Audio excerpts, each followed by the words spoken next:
Our next presenter will be Dr. Oscar Chavez. Gotta do the eyeglasses.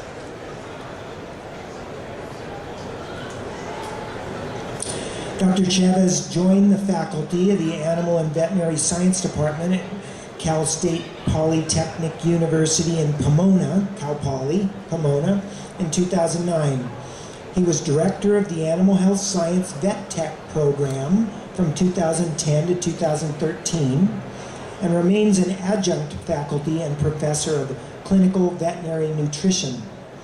His current role is Chief Medical Officer at JustFoodForDogs, where his team advocates the use of probiotics and believe all dogs will benefit from their daily use.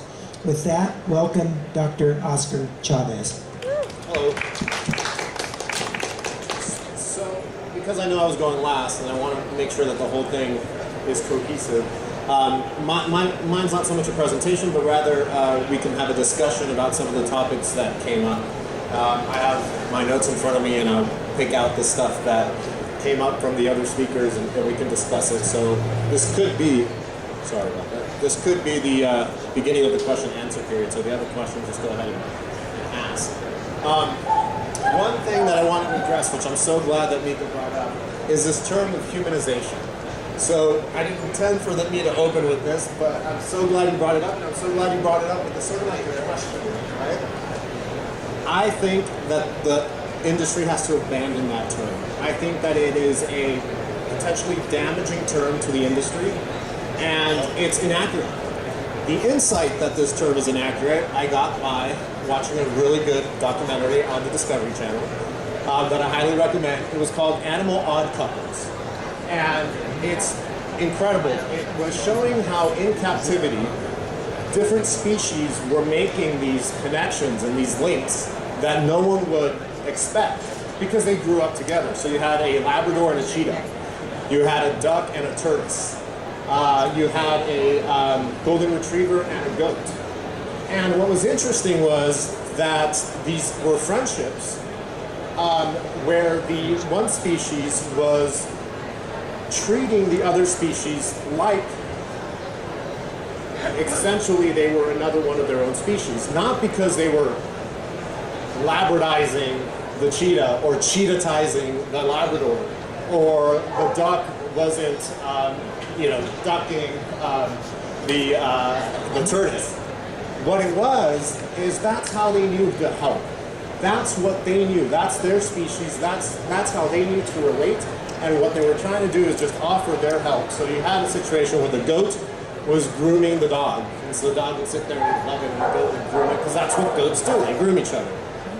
You had the situation where the tortoise was actually guarding the duck so that the duck could get the food that they want, and all the other ducks were like scared to come close to the tortoise because that's what the tortoise knew how to do. This term, humanization, where we now expect the same quality for our pets that we expect for ourselves, isn't humanization of anything because we didn't invent it. Other animals have been doing it in captivity, it'd be arrogant for us to believe that, oh, it just started. This has probably been going on for a long time. Instead, it's really getting in touch with our own humanity and realizing that another species deserves what we got. So by calling it humanization, you almost call it like this quirky thing. Oh my gosh, people need to humanize. It's almost like we're feeding something that's wrong with ourselves, so we have to express this humanization onto our pets. I offer that we're finally getting in touch with our nature, with our own humanity, by showing an interest in other species. So, anyway, thank you for bringing that up. Any questions on probiotics? I'm a veterinarian. I advocate the use of probiotics. Based on everything that came up so far, we're coming to the end of the session anyway. So, any questions, and then I'll clarify with what I know. Yes.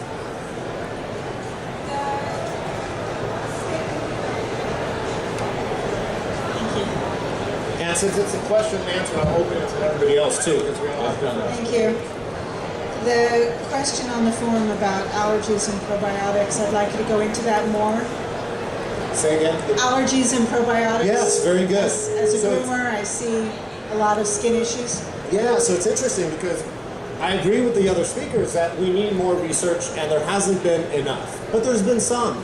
And what's interesting is some studies have shown that puppies that were giving certain strains of probiotics at a certain time in their lives actually had less of an antigenic issue, and those effects lasted for 3 years after the probiotic was discontinued, so long as it was given during a certain time. So what that tells us is that the use of probiotics shows promise in avoiding allergies, whether you can start kind of working backwards and they have allergies now, so let's give them probiotics. That still needs to be worked out.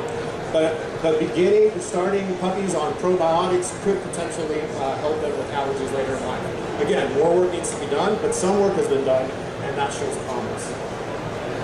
Did that answer your question? I'd still like to know what can be done after the fact. Yeah, well, because we know that much, I think the theory is that there could be a benefit after the fact. But as far as I know, and I don't know if there's as far as I know, I'm not privy to any of that research that has come out. Yeah, what you present, typically IgE mediates some type of immune or globulin mediated response. I don't know where to stand. Sorry. Other than introducing a probiotic strain XYZ, whatever happens, and they work best for that species. And what you present, you will present for the rest of your life. So the classic approach is elimination of that component of the diet. Some people say, well, you can grow out of it. Sometimes the answer is yes, but it's a high risk. So we actually advocate to eliminate that component out of the diet.